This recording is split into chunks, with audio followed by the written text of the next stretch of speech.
Kembali lagi dengan gue di edisi Liburan Produktif Jilid 2. Nah, siapa dari antara lo yang sampai saat ini, di usia lo yang udah besar ini, di usia lo yang udah memasuki masa kerja dan kebetulan belum nikah ini, lo belum pernah buat sama sekali laporan keuangan pribadi? Nah, gue saranin lo wajib buat ya. Wah, susah cara buatnya. No, hilangkan itu dulu. Kenapa kembali dulu? Kenapa menjadi hal penting buat lu bikin laporan keuangan? Lu sekarang udah punya gaji dari kantor, whatever, dari lu freelance, atau mungkin gaji lu 8 juta di atas 20 juta segala macam, dan ketika lu nggak pernah coba untuk buat laporan keuangan, akhirnya lu juga bingung duit itu lari kemana, lu jajan apa aja, lu ngebir apa aja, lu nongkrong di mana aja, dan akhirnya lo loss. Apalagi kalau nggak pernah bikin laporan keuangan di masa pandemik ini, akhirnya lu juga bingung ngatur keuangannya. Terus kemudian uang gue udah kemana aja ya, di masa pandemik jadi sulit nih saat ini keuangan ya. Nah, ini hal yang penting banget untuk membuat laporan keuangan, apalagi kalau misalnya lo sendiri juga belum nikah ya, gitu ya, dan lo masih single. Caranya gampang banget. Oke, so lo siapin kertas. Gue cuman ingat di masa kecil gue dulu, ketika gue disuruh oleh mendiang papa gue suruh bikin laporan keuangan, dan itu debit kredit. Terus kemudian kalau kita malam harus kasih laporan, kalau misalnya nggak nyatet dapat duit, nggak nyatet keluar, nggak nyatet gitu. Kadang-kadang kita dipukulin pakai sapu dan kayu ya gitu. Lo bisa dengar di podcast seputar bapak biasa ya gitu. Lo bisa lihat dengerin di sono kisah gue kolaborasi dengan mereka, cerita tentang keuangan di masa kecil gue dulu. Dan tapi gue juga gak bakal nerapin hal itu di masa sekarang terhadap anak gue, tapi gue punya tips-tips gitu ya. Nah, kalau misalnya bikin laporan keuangan simple aja gitu. Kalau lo udah punya gaji, tulis di buku apapun, terserah, gak usah rapi-rapi dulu, lo tulis saja lo pemasukan dari gaji ya.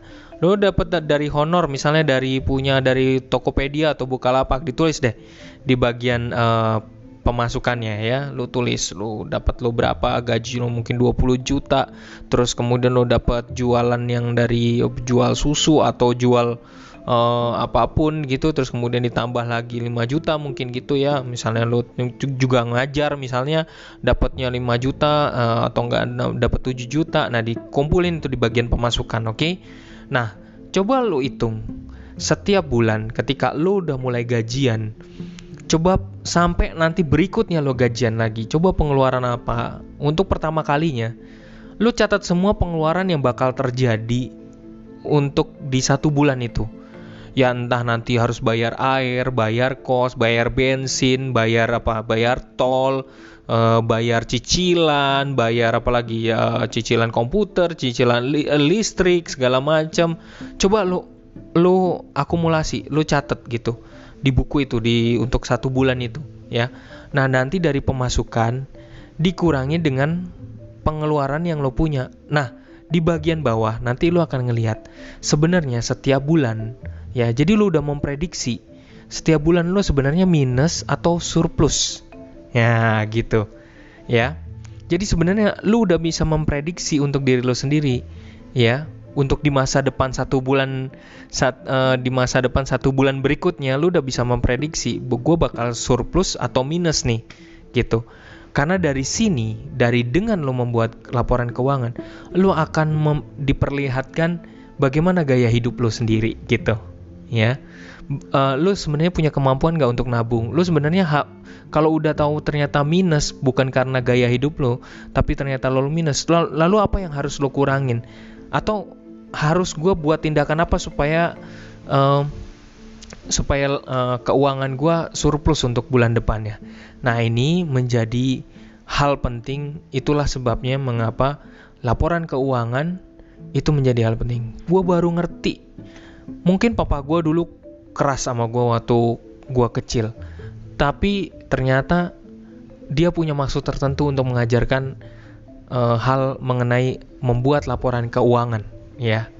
Jadi laporan keuangan membantu kita, bukannya membuat ketakutan, tapi membantu kita memprediksi 1 bulan ke depan bagaimana tentang kondisi keuangan kita sendiri.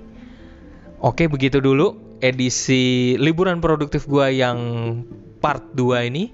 Semoga membantu lo dengan hal-hal yang sederhana, dan jangan lupa untuk membuat laporan keuangan pribadi, ya. Khususnya apalagi nanti kalau udah nikah, itu udah lebih ribet lagi, karena nanti gue bahas deh di part 3. Oke.